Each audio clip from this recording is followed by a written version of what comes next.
बिस्मिल्लाहिर्रहमानिर्रहीम। अस्सलाम वालेकुम डियर स्टूडेंट्स। आज हम पार्ट 1 बायोलॉजी में चैप्टर 4 का जो टॉपिक पढ़ने जा रहे हैं वो है न्यूक्लियस।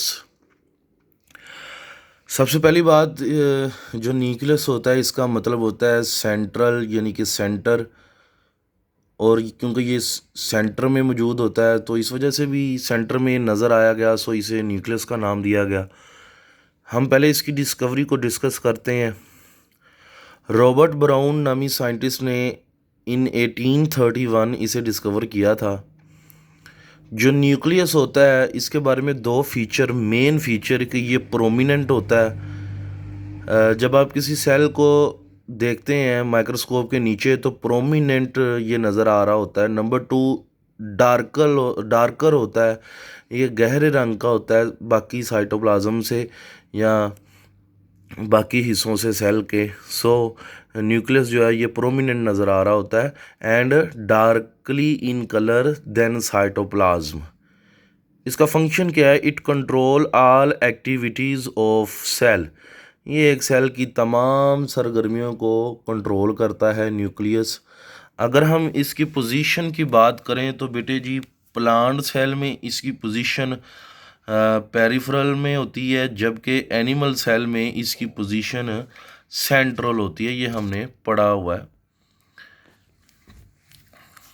अगर आपको याद हो तो फॉर एग्जांपल मैं प्लांट का बता देता हूँ। ये सेल है, दरमियान में होता है बड़ा वैक्यूल, जिसकी वजह से न्यूक्लियस जो होता है वो पेरीफ्री में चला जाता है।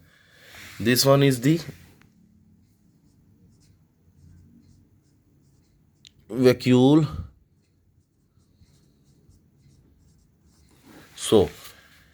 तो क्योंकि प्लांट में सेंट्रल में लार्ज वैक्यूल होता है, जिसकी वजह से न्यूक्लियस जो होता है वो पेरिफेरल में चला जाता है, जबकि एनिमल सेल में वैक्यूल छोटे छोटे होते हैं और सेंटर में क्या होता है? न्यूक्लियस। इसकी अगर शेप की बात करें तो शेप इरेगुलर भी होती है और स्फेरिकल यानी कि गोल शेप भी नज़र आ रहा होता है। अगर हम इसके नंबर्स यानी तादाद की बात करें तो ये मोनोन्यूक्लिएट होते हैं, बाई न्यूक्लिएट होते हैं, मल्टी न्यूक्लिएट होते हैं और ए न्यूक्लिएट होते हैं।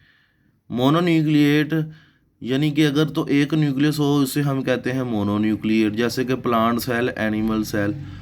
अगर तो दो न्यूक्लियस हों उसे बाई न्यूक्लिएट कहते हैं, जैसे कि पैरामीशियम। और अगर तो मल्टी न्यूक्लिएट हो तो उसे हम कहते हैं कि मैनी न्यूक्लियस, बहुत सारे, जैसे कि कैंसरस सेल्स जो होते हैं या फंगल सेल्स होते हैं, इनमें न्यूक्लियस जो होते हैं वो काफ़ी होते हैं। ए न्यूक्लिएट क्या होता है? नो न्यूक्लियस, यहाँ न्यूक्लियस नहीं होगा। मैच्योर आरबीसी में न्यूक्लियस नहीं होता। क्यों नहीं होता? क्योंकि बेटा आपको पता है न्यूक्लियस को रिमूव किया जाता है ताकि ज़्यादा से ज़्यादा जो हीमोग्लोबिन है वो आए, ज़्यादा से ज़्यादा जो हीमोग्लोबिन है वो अपनी स्पेस को ऑक्यूपाई करे और ताकि वो फंक्शन को कर सके आरबीसीज। नेक्स्ट, विजिबिलिटी की अगर बात करें तो बेटे जी, जो न्यूक्लियस होता है ये विजिबल तब होता है, तब नज़र आता है जब सेल डिवाइड ना हो रहा हो या नॉन डिवाइडिंग फेज में हो। And this one is the very important MCQs. जब सेल डिवाइड नहीं कर रहा होता तो न्यूक्लियस नज़र आता है। पार्ट्स की बात करें तो इसके दो पार्ट्स हैं। एक क्रोमाटिन मटेरियल होता है, इरेगुलर थ्रेड लाइक स्ट्रक्चर, मतलब बेकायदा धागों की तरह की साख्तें। नंबर 2, न्यूक्लियर प्लाज्म जो इसका फ्लूइड है।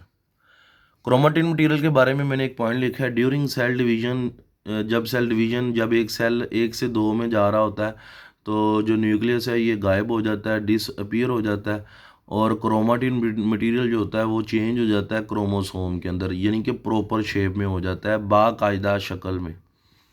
न्यूक्लियर मेम्ब्रेन की बात कर लेते हैं। न्यूक्लियर मेम्ब्रेन क्या है? ये एक मेम्ब्रेन है जिसने सराउंड किया होता है न्यूक्लियस को, विच सेपरेट, और इसका काम क्या होता है? ये सेपरेट करती है न्यूक्लियर मटेरियल को साइटोप्लाज्म से। डायग्राम से हम इसे और अच्छे से समझते हैं। अगर आप गौर करें तो ये मैंने न्यूक्लियर मेम्ब्रेन डबल मेम्ब्रेन होती है बाहर वाली मैंने ब्लैक से बनाई है, ये आउटर मेम्ब्रेन है। इनर मेम्ब्रेन मैंने रेड से बनाई है, उसे हम कहते हैं इनर मेम्ब्रेन।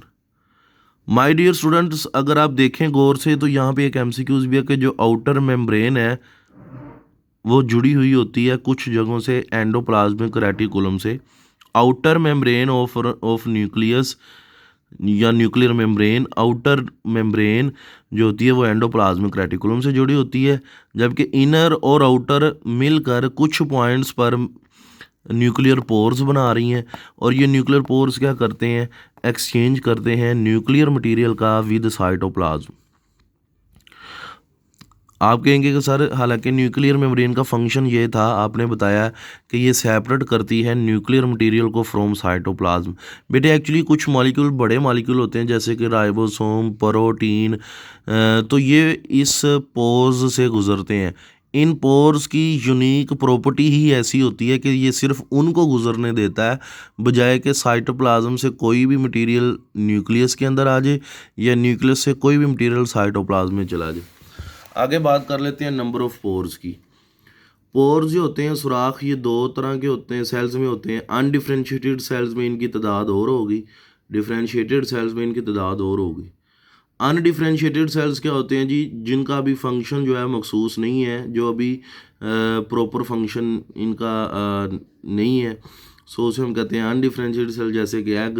और उसमें 30,000 न्यूक्लियर होते हैं पोर्स एक न्यूक्लियस के अंदर। जबकि डिफ्रेंशिएटेड सेल्स जिनका प्रॉपर फंक्शन होता है जैसे आरबीसीज, और उसे हम क्या कहते हैं, इसमें 3 या 4, इसमें होते हैं 3 या 4 पोर्स होते हैं पर न्यूक्लियस। ठीक हो गया।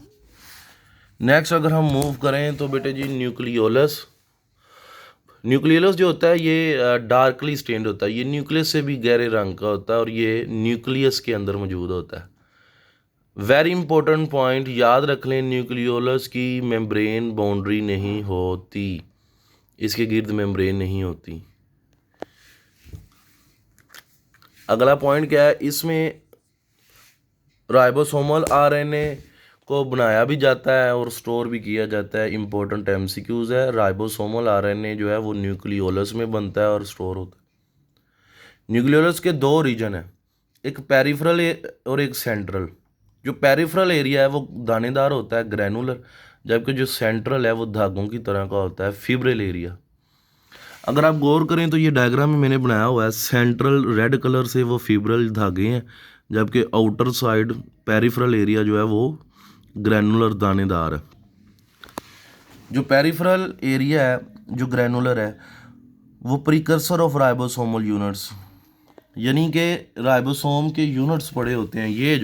ये जो पेरिफेरल एरिया है ब्लैक कलर में, यहाँ राइबोसोमल सब यूनिट्स पड़े होते हैं जो मिलकर आपस में राइबोसोम बनाते हैं। जबकि जो सेंट्रल रेड कलर का फिब्रिल एरिया, यहाँ राइबोसोमल आरएनए मौजूद होता है और डीएनए भी मौजूद होता है। फंक्शन की बात करें तो राइबोसोम यहाँ आपस में जुड़ते हैं, ये राइबोसोमल सब यूनिट्स, तो राइबोसोम बनता है, फिर उसे ट्रांसपोर्ट किया जाता है साइटोप्लाज्म में न्यूक्लियर पोर्स के थ्रू। बेटा ये था आज का हमारा लेक्चर, इसे समझिएगा। आई होप आपको समझ आई हो। Thank you very much. अल्लाह हाफिज़।